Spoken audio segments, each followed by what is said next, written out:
लेना न देना मगन रहना, न लेना न देना मगन रहना।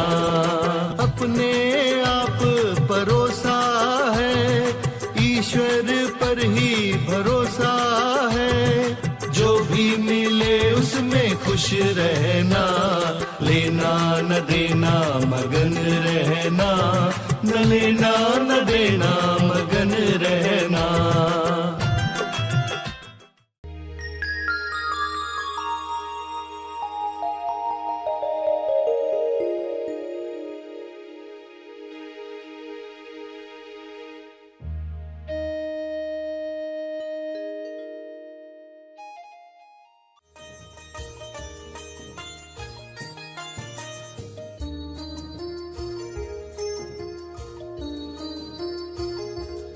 रात्रि शब्द से कोई बाहर की रात्रि न समझ ले, क्योंकि रात्रि से अर्थ अंधेरा आता है। जब शिवरात्रि हुई तब वह कैसी रात्रि थी, क्योंकि तब अंधेरा भी नहीं था, रोशनी भी नहीं थी।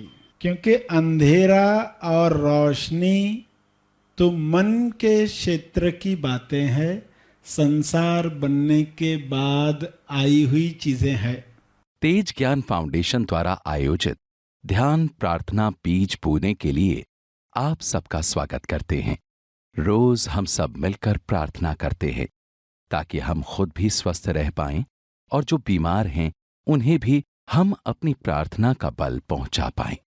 तो आइए ग्रहणशील रहते हैं और इस प्रार्थना का लाभ लेते हैं। प्रार्थना करेंगे।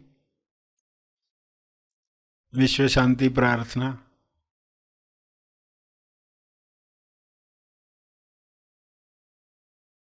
सभी आंखें बंद करें।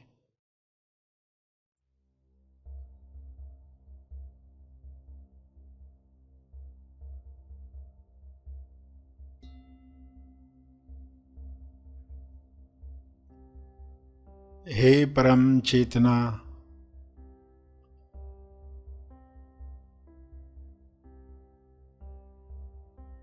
सभी तालमेल में आ जाएं। सभी ईश्वरीय सत्ता के तालमेल में अपने तोलू मन पर विजय प्राप्त करें। तोलू मन पर विजय पाप पुण्य पर विजय है, लाभ हानि पर विजय है, दुख सुख पर विजय है, सम्मान अपमान पर विजय है।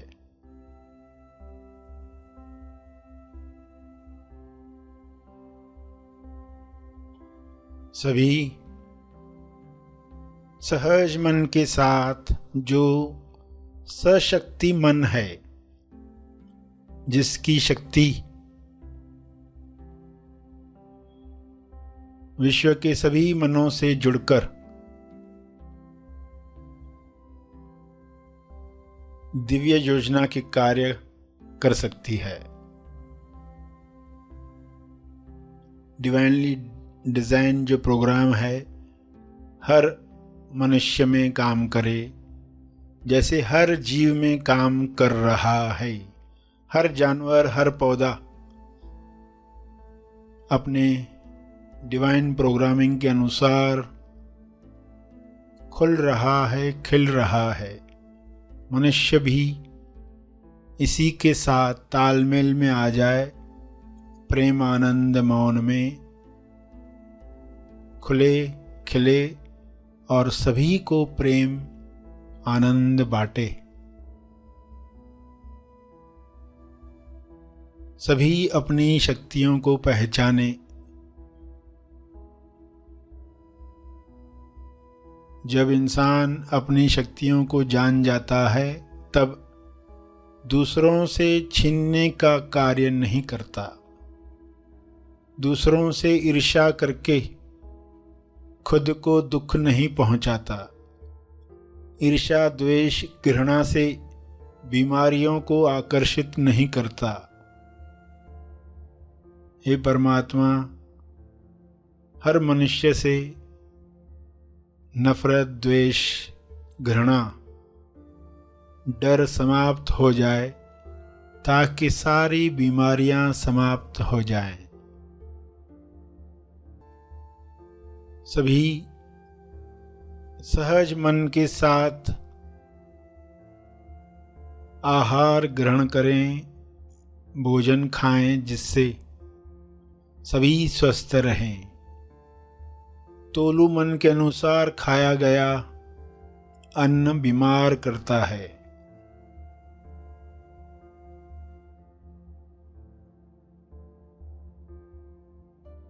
स्वाद में अस्वाद में अटका तोलू मन स्वास्थ्य से दूर जाता है।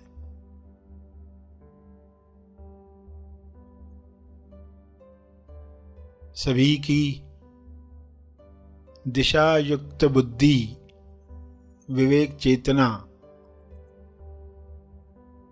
पूरी समझ के साथ काम करे ताकि तोलू मन पर जीत आसानी से मिल पाए।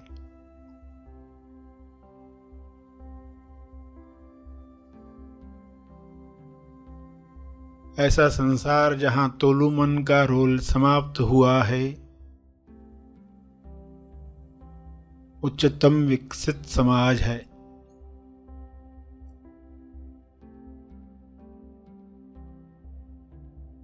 सभी सहज सशक्ति मन के साथ एक दूसरे को मदद करें, क्योंकि ऊर्जा भरपूर है, एनर्जी की कमी नहीं है। सभी को मदद करने के बाद भी आपकी ऊर्जा बरकरार है। आप सभी के लिए प्रार्थना करें।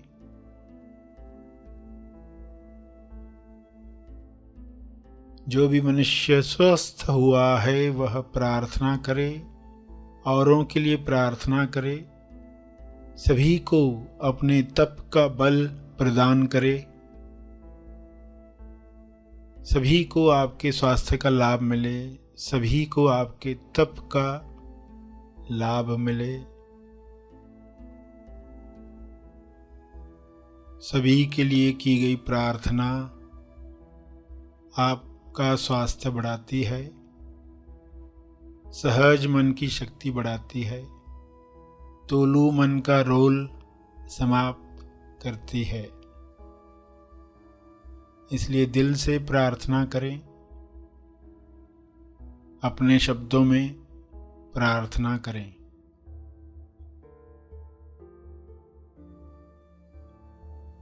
विश्व के सारे लोगों पर शुभ्र प्रकाश इस तरह फैल जाए कि तोलू मन समाप्त हो जाए, कल्लू मन पिघल जाए, रहे केवल सहज मन, दिशायुक्त बुद्धि, शुद्ध इंद्रियां, निर्मल मन, स्वस्थ शरीर।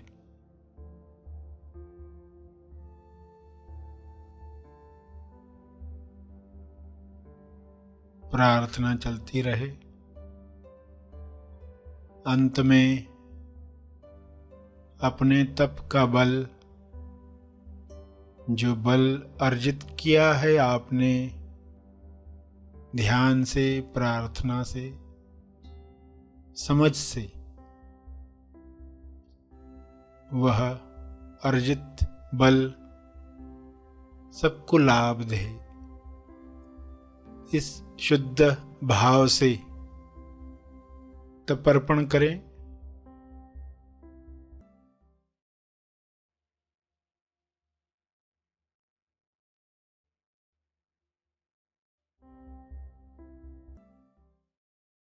सभी धीरे धीरे आंखें खोलें। आइए सब ग्रहणशील होते हैं एक चेतना संदेश सुनने के लिए। तो शंकर जो है सब पॉजिटिव बातें हैं, शीतलता है, प्योरिटी ऑफ माइंड है, मन शुद्ध है, वश में है।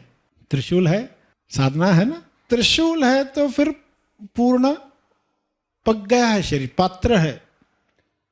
तो उस वजह से गले में सांप है, मगर सांप सीढ़ी है, तकलीफ नहीं है। एक साथ एक ही बॉडी पर कितनी चीजें देख रहे हो ना, तो समझ में आएगा कि इस अवस्था में भी शिव कैसा है, कैसे शांत है। फिर देखोगे कि शिव के साथ गंगा पृथ्वी पर आई, लोग गंगा नदी में नहाते हैं जाकर और कहते हैं पाप धुल जाएंगे, पाप मिट जाएंगे।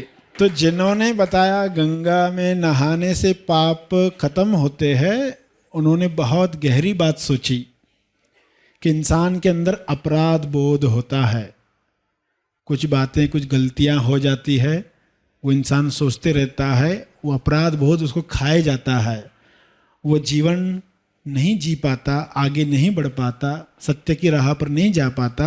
वो विचार ही इतनी बीमारियां तैयार करते, वो अपना जीवन नष्ट कर देता है। तो उन लोगों के लिए ये प्रथा बनाई गई कि गंगा में नहाओगे तुम्हारे पाप नष्ट हो जाएंगे, तुम नए बनकर नया जीवन जीना शुरू करोगे। कितनी बड़ी बात कर दी। और वाकई लोग उस समझ के साथ, एक मौका तो मिले प्रायश्चित करने का मौका। पाप नष्ट होते यानी क्या, उसका जो मन अंदर खा रहा है वो खाना बंद कर देता है, इसलिए उसको कहा गया पापों से मुक्त हो गया। प्रायश्चित करके इंसान शुभ्र बन गया, सफेद बन गया, जैसे पहले था वैसे बन गया। तो गंगा नदी में नहाकर, गंगा नदी का पानी शुद्ध है, उसके अपने लाभ तो मिलेंगे ही, बल्कि सबसे बड़ा लाभ जो अपराध बोध है वह निकल जाए, दूसरों को भी क्षमा कर पाएंगे। खुद पवित्र हो गए तो हम दूसरों की गलतियों को भी क्षमा कर पाएंगे। ऐसी अवस्था लाने के लिए गंगा नदी में नहाने की प्रथा बनाई गई। और समझ रहे हैं कि सांप को भी सीढ़ी बना सकते हैं। जो भी सांप को सीढ़ी बना रहे वो शिव के भक्त है, भले शिव के मूर्ति के सामने बैठते हो या न बैठते हो, वे सांप को सीढ़ी बना रहे हैं। यानी हर अवस्था में शांत रह पाते हैं, शंकर रह पाते हैं, शिव रह पाते हैं, तो वे सही सच्चे भक्त हैं। क्योंकि जो शिव में गुण है वे अपने अंदर ला रहे हैं, तो सचमुच में शिव प्रसन्न होने वाले हैं। अगर सिर्फ राहत के लिए शिव के पीछे जा रहे हैं तो शिव का अर्थ समझा ही नहीं, धोखे में रह गए। तो धोखे में नहीं रहना है, मान्यताओं से मुक्त हो जाएंगे तो शिव के भक्त बन जाएंगे। भीड़ में भी अकेले, यानी चारों तरफ भीड़ है, फिर भी आप उस शिव की अवस्था में मन को, नंदी बैल को हमेशा कैसे बिठाना है, संसार की तरफ मुंह करके बिठाओगे तो लाल कपड़े ही देखते रहेगा, सफेदी दिखाई नहीं देती, लाल कपड़े ही देखने वाला है। मगर उसका मुंह हमने शिव के मंदिर की तरफ कर दिया तो फिर वो शांत हो जाएगा, मन को धीरज मिलेगा, मन को धीर मिला। यानी कहते ना, मन रे तू काहे न धीर धरे, धीर मन और धीर हुआ तो मंदिर, मंदिर का अर्थ समझ में आएगा। शिव मंदिर में जाओगे तो मन को धीरज मिल रहा है क्या, शिव की तरफ देखकर शांति मिल रही है क्या। सही दृष्टिकोण से देखोगे तो शांति मिलेगी, देखकर ही शांति मिलेगी। बाहर के संसार में देखोगे वहां पर भी फिर शिव दिखने लग जाए। मंदिर जाकर क्यों आए, जिन्होंने मंदिर बनाए तो वहां क्या समझ होगी, आज वो समझ खो गई है। और फिर लोटा है, नीचे लिंग है और आप दूध डाल रहे हो, बेलपत्र चढ़ा रहे हो 3 पत्तों का। बुद्धि भी समर्पित करनी है, मन भी समर्पित करना है, शरीर भी समर्पित करना है, तो सही समर्पण। हेड से हार्ट तक जाना चाहिए, विचार वहां से नीचे आना चाहिए, तो अमृत बनेगा। शिव की आराधना करनी है, समर्पण कैसे करना है, विचारों का समर्पण कैसे हो, मन का समर्पण कैसे हो, बुद्धि शरीर का समर्पण कैसे हो, ध्यान कहाँ पर हो। नंदी बैल तोलू मन का प्रतीक है। ये मन कहाँ लगा रहे और वहां देखना उसको आनंद लगे, अच्छा लगे, खुशी से वो बैठा रहे, दिन भर बैठा रहे, फिर भी शिव से नजर न हटे। ऐसी अवस्था लाने के लिए एक प्रतीकों के द्वारा बताया गया कि इस तरह तुम्हें आराधना करनी है, और जो सही कर रहे हैं वे उसका लाभ ले रहे हैं।